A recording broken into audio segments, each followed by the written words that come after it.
गौरी गणपती विसर्जनासाठी चाललेल्या भक्तांकरिता मोफत सरबतचं वाटप करण्यात आलंय। आज गौरी गणपतीचं विसर्जन या निमित्ताने भारतीय जनता पार्टी युवा मोर्चाचे ठाणे शहर जिल्हा अध्यक्ष सुरेश दळवी यांच्या पुढाकाराने व ओबीसी युवा मोर्चाचे कोकण विभाग महाराष्ट्र प्रदेश संयोजक अमित पाटील यांच्या सहकार्याने ठाणे शहरातील कोलशेत खाडी विसर्जन घाट येथे गौरी गणपतीचं विसर्जनासाठी चाललेल्या भाविकांकरिता मोफत सरबतचं वाटप आयोजित करण्यात आलं होतं। ठाणे शहराचे जनसेवक आमदार संजय केळकर यांच्या मार्गदर्शनाखाली या उपक्रमाचा शुभारंभ करण्यात आला। भाविक भक्तांनी देखील मोठ्या संख्येने या उपक्रमाचा लाभ घेतला। यावेळी भारतीय जनता पार्टी युवा मोर्चाचे ठाणे शहर जिल्हा अध्यक्ष सुरेश दळवी व ओबीसी युवा मोर्चाचे कोकण विभाग महाराष्ट्र प्रदेश संयोजक अमित पाटील यांच्यासह परिवहन समिती सदस्य विकास पाटील, मेघनाथ घरत, राकेश जैन, तेजस लाड, जीवदानी प्रतिष्ठान, मित्र परिवार, ठाणेकर नागरिक मोठ्या संख्येने येथे उपस्थित होते।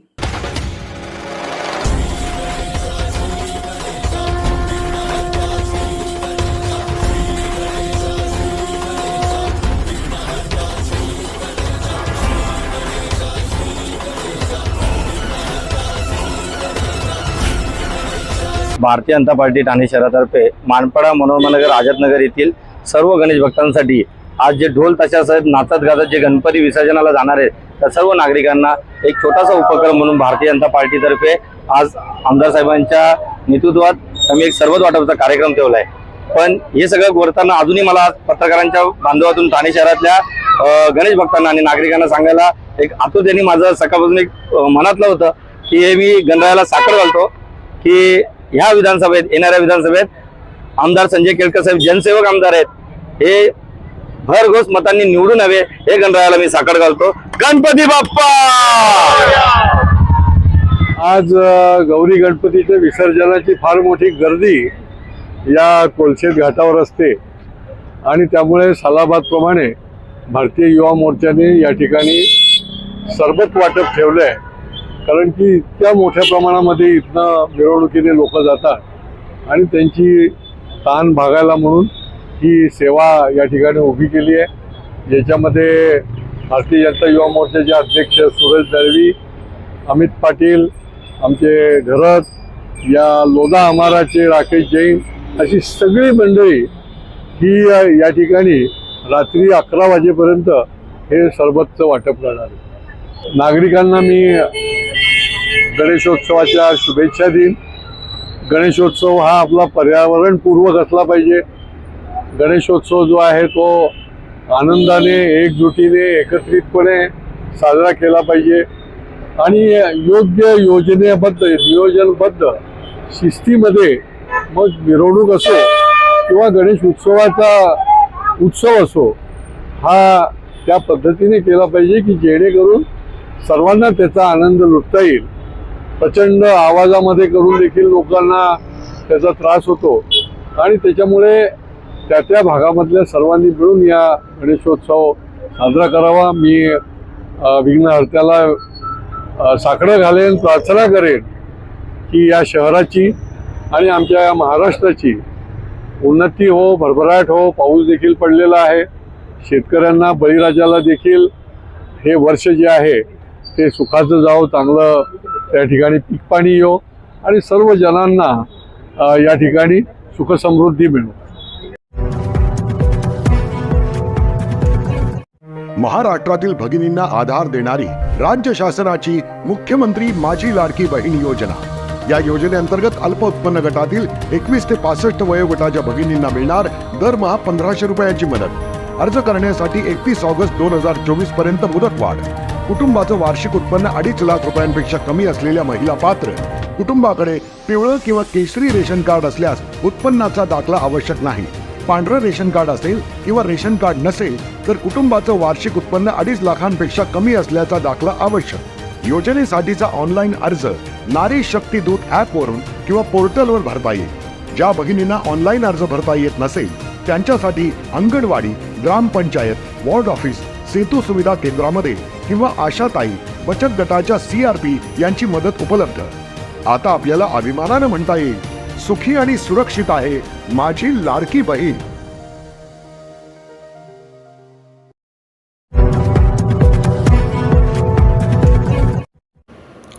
बाळगूम प्रसूतिगृहाला अवकळा, पर्यायी जागेचाही आवळला गळा। पाहणी दौऱ्यात आमदार संजय केळकर यांचा संताप. बाळकुंभ परिसरासह काल्हेरपर्यंत हजारो महिलांना आधार ठरलेल्या ठाणे महापालिकेच्या प्रसूतीगृहास अवकळा आली असून यासाठी सुचवण्यात आलेली पर्यायी जागा देखील एका संस्थेला देण्यात आल्याने अधिकाऱ्यांच्या ढिसाळ कारभारांचा आणि दिरंगाईचा निषेध आमदार संजय केळकर यांनी केला आहे. बाळकुंभ पाडा क्रमांक 1 मध्ये ठाणे महापालिकेचे तळ अधिक 1 मजली प्रसूतीगृह असून ते सुमारे 35 वर्ष जुने आहे. येथे 10 रुग्णशय्या असून बाळकुंभ, ढोकाळी, कोलशेत, माजिवडा, मनोरमानगर, मानपाडा, आझादनगर आदी भागातील शेकडो महिलांना या प्रसूतीगृहाचा लाभ होत होता. मात्र गेल्या काही वर्षापासून या वास्तूस अवकळा आली असून स्लॅब कोसळणे, पाणी गळती अशा अनेक समस्या भेडसावत आहेत. त्याचा फटका गर्भवती महिलांना बसत आहे. याबाबत नागरिकांच्या अनेक तक्रारी पुढे येत होत्या. आमदार संजय केळकर यांनी या वास्तूची पाहणी करून संबंधित अधिकाऱ्यांना दुरुस्तीबाबत वेळोवेळी सूचना केल्या होत्या. गेल्या 3 वर्षापासून श्री केळकर हे याबाबत पाठपुरावा करत असल्याने दुरुस्तीसाठीचा निधी देखील वर्ग करण्यात आला होता. मात्र अधिकाऱ्यांची अक्षम्य दिरंगाई आणि ढिसाळ कारभार यामुळे या वास्तूची देखभाल दुरुस्ती होऊ शकली नाही. परिणामी ती धोकादायक झाली. सद्यस्थितीत ही वास्तू बंद ठेवण्यात आल्याने शेकडो महिलांची कुचंबणा होऊ लागली आहे. आमदार संजय केळकर यांनी नुकतीच या प्रसूतीगृहाची पाहणी केली आणि संबंधित अधिकाऱ्यांच्या बेजबाबदारपणाबाबत संताप व्यक्त केला. हे प्रसूतीगृह तातडीने मुल्लर हॉल येथे हंगामी तत्वावर स्थलांतरित करण्याची मागणी श्री केळकर यांनी केली. यावेळी पाहणी दरम्यान भाजपचे स्थानिक पदाधिकारी तन्मय भोईर, निलेश पाटील, रविराज रेड्डी, सचिन शिंगारे, राकेश जैन, मयूर भोईर आणि स्थानिक नागरिक मोठ्या संख्येने उपस्थित होते. मॅटर्निटी हॉस्पिटल हे अत्यंत महत्त्वाचं होतं. गेल्या 3 वर्षापासून आम्ही हे मॅटर्निटी हॉस्पिटल याच्यामध्ये स्लॅब कोसळत आहेत, पडायला आलेला आहे, म्हणून याची दुरुस्ती करावी याचा पाठपुरावा करत होतो. याच्या दुरुस्तीकरता निधी देखील वर्ग झाला, परंतु महापालिकेच्या लोकांच्या अक्षम्य, म्हणजे याला क्षमा नाही, अक्षम्य दिरंगाईमुळे, ढिसाळ कारभारामुळे आज आता परिस्थिती अशी झालेली आहे की त्या ठिकाणी वॉचमनच्या केबिनमध्ये स्लॅब कोसळली. पहिल्या मजल्यावर देखील वेगळ्या ठिकाणी स्लॅब कोसळलेल्या दिसत आहे आणि गेल्या आठवड्याभरापासून सगळं बंद आहे. म्हणजे त्या ठिकाणी बेड जे आहे ते त्यांनी रिकामे ठेवलेले आहे. त्याच्याकरता दुसरी जागा देखील बघितली गेली होती, परंतु ती जागा म्हणजे मॅटर्निटीला प्राधान्य देण्याच्याऐवजी कुठल्या तरी मंडळाला ती दिली गेली, कोणाच्या दबावाखाली दिली. त्या जागेमध्ये ते शिफ्ट झालं असतं तर आज हे मॅटर्निटी जे हॉस्पिटल या ठिकाणी आहे, ज्याला खूप गर्दी असते, तर त्या ठिकाणी त्याची दुरुस्ती पण झाली असती आणि व्यवस्थित अवस्थेमध्ये त्याचं काम झालं असतं. आणि त्याच्यामुळे महापालिकेच्या सार्वजनिक बांधकाम असेल किंवा आरोग्याचे अधिकारी असतील, कारण की 4 मीटिंग घेऊन हे निर्णय झाले, त्यांच्यावर कडक कारवाई केली गेली पाहिजे. आणि ताबडतोब हे हॉस्पिटल जे आहे ते ग्रँड मुल्लर हॉल जो आहे, या मुल्लर हॉलमध्ये टेम्पररी शिफ्ट केलं गेलं पाहिजे आणि याचं ताबडतोब दुरुस्ती देखील झाली पाहिजे. महापालिका अन्य कामाकरता शेकडो कोटी रुपये खर्च करते आणि यासाठी मॅटर्निटी हॉस्पिटलसारखं महत्त्वाचं असं हॉस्पिटल या ठिकाणी त्याला दुरुस्ती करायला ते वेळ देऊ शकत नाही आणि त्या संबंधामध्ये कुठल्याही प्रकारचा काम करू शकत नाही. आणि त्याच्यामुळे हे अत्यंत संतापजनक आहे. या भागामधले लोक जे आहेत ते खूप खवळलेले आहेत.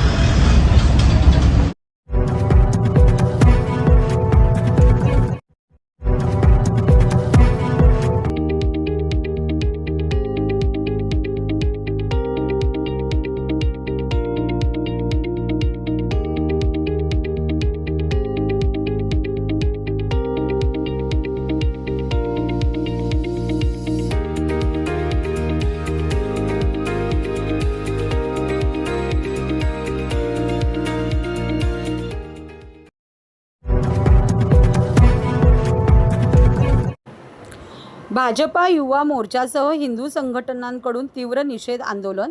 कोट्यवधी हिंदू धर्मीयांचे दैवत प्रभू श्री रामाचा अवमान करण्याचा अत्यंत निंदनीय प्रकार घडला आहे. राष्ट्रवादी काँग्रेसचे अध्यक्ष शरद पवार यांच्या उपस्थितीत झालेल्या या प्रकाराविरोधात भाजपा युवा मोर्चासह हिंदू संघटनांकडून तीव्र निषेध आंदोलन करण्यात आले. सातत्याने हिंदू देवतांचा अवमान करण्याच्या वृत्तीला शरद पवार यांच्याकडून पाठिंबा दिला जात असून या आंदोलनाद्वारे त्याचा जाब विचारला गेला. आज रंगो बापूजी चौक, चिंतामणी ज्वेलर्स समोर जांभळी नाका, ठाणे येथे सदर आंदोलन करण्यात आले. यावेळी भारतीय जनता पक्षाचे ठाणे शहर जिल्हा अध्यक्ष संजय वाघुले, ठाणे शहर विधानसभेचे विद्यमान आमदार संजय केळकर, ठाणे लोकसभेचे खासदार व शिवसेना ठाणे जिल्हा प्रमुख नरेश मस्के, भारतीय जनता पक्षाचे प्रदेश सचिव संदीप लेले, भाजयुमो ठाणे शहर अध्यक्ष सूरज दळवी, भाजप महिला मोर्चा अध्यक्षा स्नेहा पाटील, युवा मोर्चाच्या वृषाली वाघुले आदी उपस्थित होते. यावेळी भाजपा युवा मोर्चासह हिंदू संघटनांकडून तीव्र निषेध आंदोलन करण्यात आले.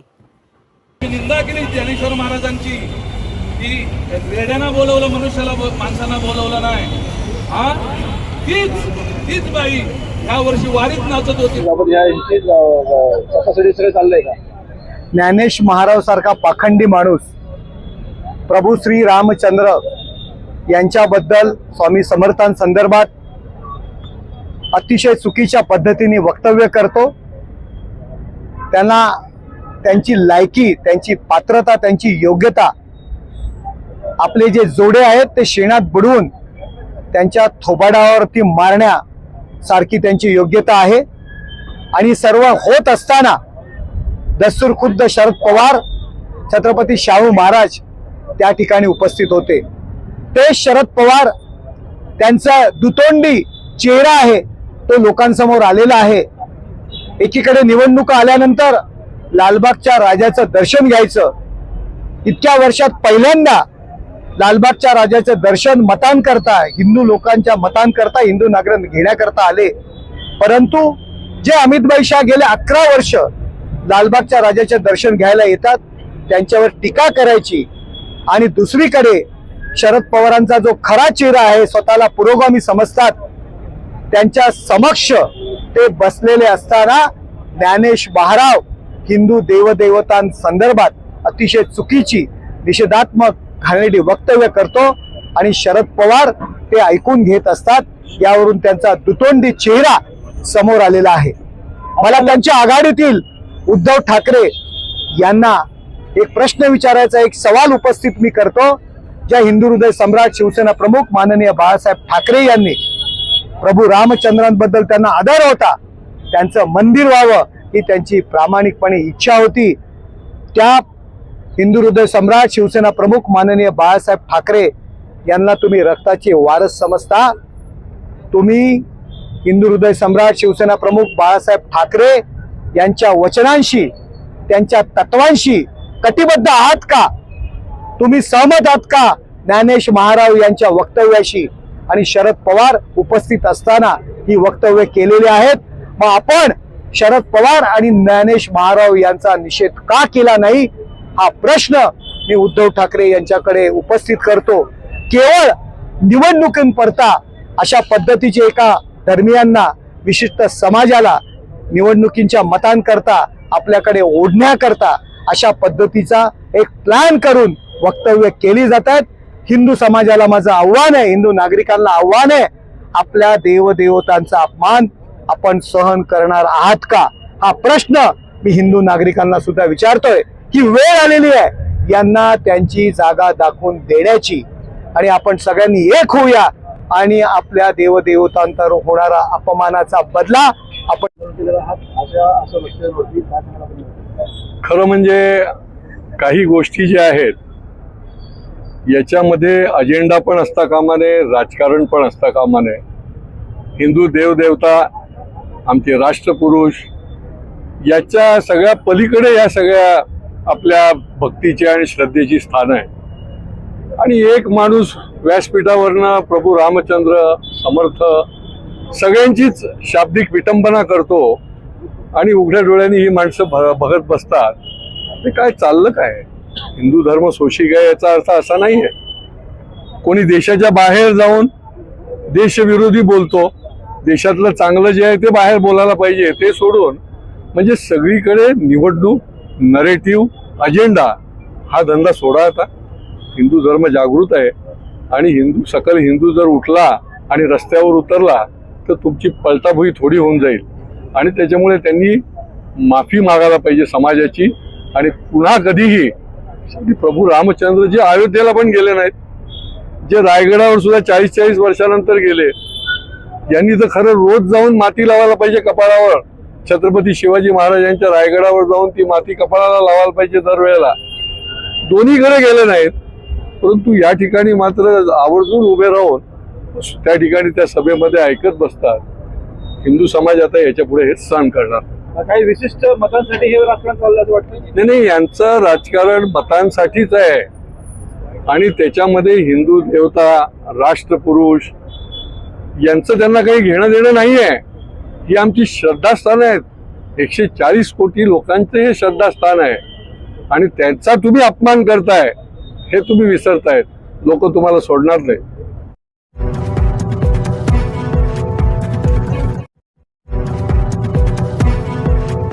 पोलीस अधीक्षक सचिन पाटील यांच्या घरी गणपती गौरीचे आगमन. दरवर्षीप्रमाणे यंदाही पोलीस अधीक्षक सचिन पाटील यांच्या घरी गणपतीचे आगमन झाले. त्यानंतर 5 दिवसांनी गौरीचे आगमन झाले. भक्ती आणि शक्तीचे प्रतीक असलेल्या यावेळी आप्त मित्र परिवार हे गणपतीचे दर्शन घेण्यासाठी येत असतात. त्यामुळे घरात भक्तीचे आणि उत्साहाचे वातावरण असल्याचे सचिन पाटील यांनी सांगितले. तसेच 9 पिढ्यांपासून गणपती बसवण्याची परंपरा त्यांच्या घरी सुरू असून त्याबरोबर गौरीसुद्धा येतात. जिथे बदली होईल तिथे ते गणपतीची स्थापना करतात. सर्वांचे दुःख कष्ट नाहीसे करावेत, सर्वांना सुखी ठेवावे, सुरक्षित ठेवावे. सायबर गुन्ह्यांमुळे जे लोकांना त्रास होतोय तो कमी व्हावा, गुन्हेगारी कमी व्हावी अशी त्यांनी गणपतीकडे प्रार्थना केली.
प्रथमतः मी सर्वांना गणेश चतुर्थीच्या व गणपतीच्या हार्दिक हार्दिक शुभेच्छा देईन.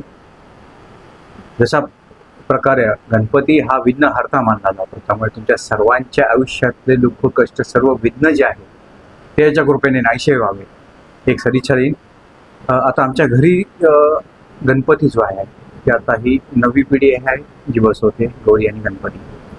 पूर्वी गावी गणपती बसवला जायचा. काळांतराने मग जसे जसे आम्ही शहरात वगैरे वसत गेलो तसं मग जिथे आम्ही राहतो तिथे मग आपण प्रत्येक वर्षी दर साली गणपती आणि गौरी यांचं आगमन होतं आणि त्यांचं वास्तव्य आपल्याकडे कधी 5 दिवस कधी 6 दिवस गौरींच्या आगमनाच्या आधारावर राहतं. पोलीस खात्यात असताना जसे आमचं ब्रीदवाक्य आहे सदरक्षणाय खलनिग्रहणाय, तसंच गणपती देखील सर्वांचे दुःख आणि कष्ट जे आहे ते नाहीसे करो व आपल्या राज्याची देशाची चांगली प्रगती हो. सर्व शेतकऱ्यांचे कष्ट, सर्व कामगारांचे कष्ट, कष्टकऱ्यांचे कष्ट नाहीसे हो आणि सर्वांना सुखी आयुष्य लाभो ही एक सदिच्छा व्यक्त करतो. त्यामध्ये तसं पाहिलं तर आपलं जे घट आहे ती चांगल्या प्रमाणावर आहे. काही प्रकारचे जे सायबर क्राईम्स वाढत चाललेले आहेत त्याच्या संदर्भाने लोकांमध्ये जागरूकता होणं गरजेचं आहे आणि ते वेगवेगळ्या माध्यमातून होत चाललेली आहे. कारण का जसं जसं आपलं डिजिटल ट्रान्झॅक्शन्स वाढत जाणार आहे तशी त्या खबरदारी ज्या घेणं गरजेचं आहे ते लोकांनी जाणून घेऊन हे डिजिटल ट्रान्झॅक्शन अंगीकृत करणं गरजेचं आहे. सर्वांना गणेश जयंतीच्या, गणेश चतुर्थीच्या माझ्या व माझ्या परिवारातर्फे हार्दिक शुभेच्छा. विरोधी पक्षनेत्यांकडून याच्यापेक्षा काय अपेक्षा करू शकतो? प्रत्येक वेळी विदेशात गेल्यावर आपल्या देशाची बदनामी करणे, देशातील जनतेची बदनामी करणे त्यांची भूमिका कायम राहिली असून राहुल गांधी यांच्या माध्यमातून काँग्रेसचा आरक्षणाविरोधी चेहरा समोर आला आहे, अशी टीका मुख्यमंत्री एकनाथ शिंदे यांनी केली. काँग्रेसचे नेते राहुल गांधी यांनी आरक्षणासंदर्भात केलेल्या वक्तव्यावर मुख्यमंत्री एकनाथ शिंदे यांनी राहुल गांधी यांच्यावर टीका केली आहे. मुख्यमंत्री एकनाथ शिंदे म्हणाले, पोटात जे असते ते ओठावर आलेले आहे. त्यांनी ते बोलून दाखवले. आरक्षण रद्द करण्याची भूमिका काँग्रेसची आहे. त्यांनी बाबासाहेबांना धोका दिला. बाबासाहेबांना काँग्रेसने धोका देऊन पराभूत केले. जे बाबासाहेबांना धोका देऊ शकतात ते आरक्षणाला कधीही धोका देऊ शकतात, अशी टीका मुख्यमंत्र्यांनी केली. बाबासाहेब नेहमी सांगायचे, काँग्रेस हे जळकं घर आहे. बाबासाहेबांना जो काही अनुभव होता त्यांच्या विचारातून ते मांडत होते, सांगत होते. त्याचा निषेध करावा तेवढा थोडा आहे. बाबासाहेबांनी आणि संविधानाने दिलेले आरक्षण कायम राखण्यासाठी महायुती सरकार आणि NDA सरकार या आरक्षणाच्या पाठीशी असल्याचे मुख्यमंत्री म्हणाले.